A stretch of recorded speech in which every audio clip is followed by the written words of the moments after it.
مسلم سیاست اور مرد آباد۔ آج ہم نے یہ عنوان اس لیے لیا ہے کہ آنے والے کچھ دنوں میں کرناٹک سمیت مختلف ریاستوں میں بجٹ پیش کیا جانے والا ہے۔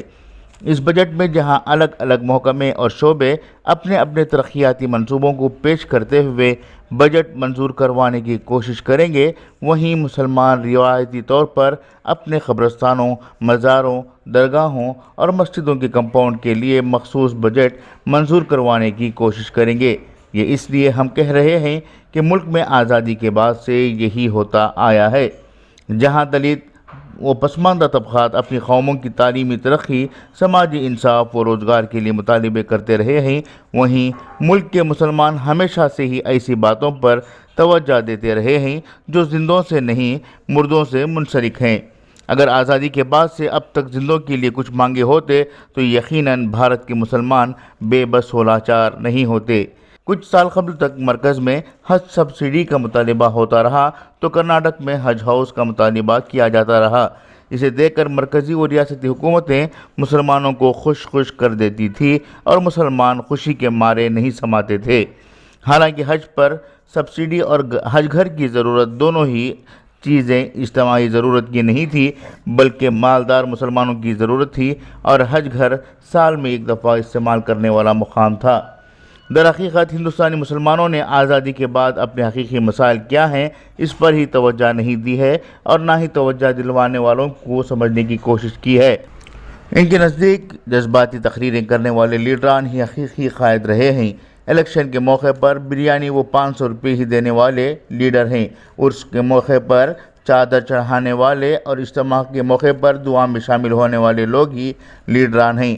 ہمارے پاس اب تک ہماری بنیادی ضروریات کی فہرست نہیں بن پائی ہے۔ آج تک مسلمانوں نے سماجی انصاف حاصل نہیں کیا ہے۔ آج تک مسلمانوں نے تعلیم اور روزگار کے شعبے میں طے شدہ ریزرویشن حاصل نہیں کیا بلکہ جو ریزرویشن 2B کے زمرے میں دیا ہے اسی میں سے مسلم، سکھ، عیسائی، بدھسٹ، جین، پارسی قوموں کے لیے بانٹ چھانٹ کر دے دیا گیا ہے۔ اب حالت یہ ہے کہ نئی قوموں کے لوگ گروہ در گروہ آ کر اپنا حصہ مانگ رہے ہیں، تو حکومت اقلیتوں کے زمرے کو چھانٹنے کی تیاری میں ہے۔ یقیناً مسلمان لاچار ضرور ہیں، لیکن ان کی لاچاری کا جس طرح سے استحصال کیا جا رہا ہے وہ اسے ریپ ہی کہا جا سکتا ہے۔ مسلمانوں کو اب مردوں کے لیے نہیں بلکہ زندوں کے لیے مطالبہ کرنے کی ضرورت ہے۔ قوم کے پاس اب دفنانے کے لیے قبرستان بہت ہیں، اگر موجودہ قبرستان بھر گئے ہیں تو اسے 7 بار استعمال کرنے کی گنجائش ہے۔ اگر یہ بھی ممکن نہ ہوا تو قوم کے مالداروں کے پاس زمینیں ہیں، کوئی نہ کوئی خدا کا بندہ قبرستان کے لیے اپنے مردوں کے لیے زمین دے دے گا، لیکن روزگار کے وسائل نہ ہر مالدار بنا سکتا ہے، نہ کوئی مالدار سرکاری نوکری دلا سکتا ہے، نہ ہر پیسے والا مسلمان کالج بنا کر دے سکتا ہے، نہ ہی مسلمانوں کو پروفیشنل کورس میں ریزرویشن دلا سکتا ہے۔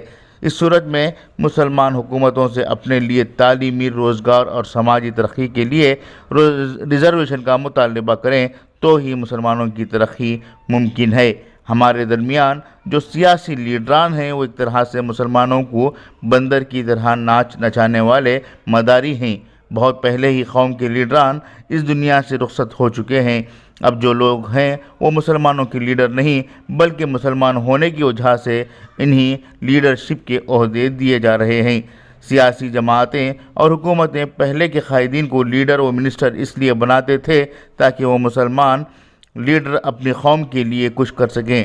انہیں قوم کی قیادت اور مسائل حل کرنے کی ذمہ داری سونپ دی جاتی تھی، لیکن اب کے لیڈروں کی شناخت و ذمہ داری بدل چکی ہے۔ انہیں صرف اور صرف پارٹی کے وفادار ہونے اور اپنے سیاسی لیڈروں کی چاپلوس ہونے پر ہی وزارت دی جاتی ہے۔ اس لیے مسلمانوں کی ذمہ داری یہ ہونی چاہیے کہ مسلمان اپنی ضرورت کے مطابق اپنے لیڈروں کی تشکیل دیں۔ ہر کوئی ایرا غیرا لیڈر نہیں بن سکتا، نہ ہی وہ مسلمانوں کے مسائل حل کر سکتا ہے۔ اب وقت آ گیا ہے کہ مسلمان خبر کو جانے سے پہلے ہی اپنا حق لے لیں، ورنہ آج جیسے ہمارے لیڈران ہمارے اجداد کی خبروں پر سیاست کر رہے ہیں وہی کل ہماری خبروں پر بھی کریں گے۔ مدثر احمد، انقلاب نیوز، شموگا۔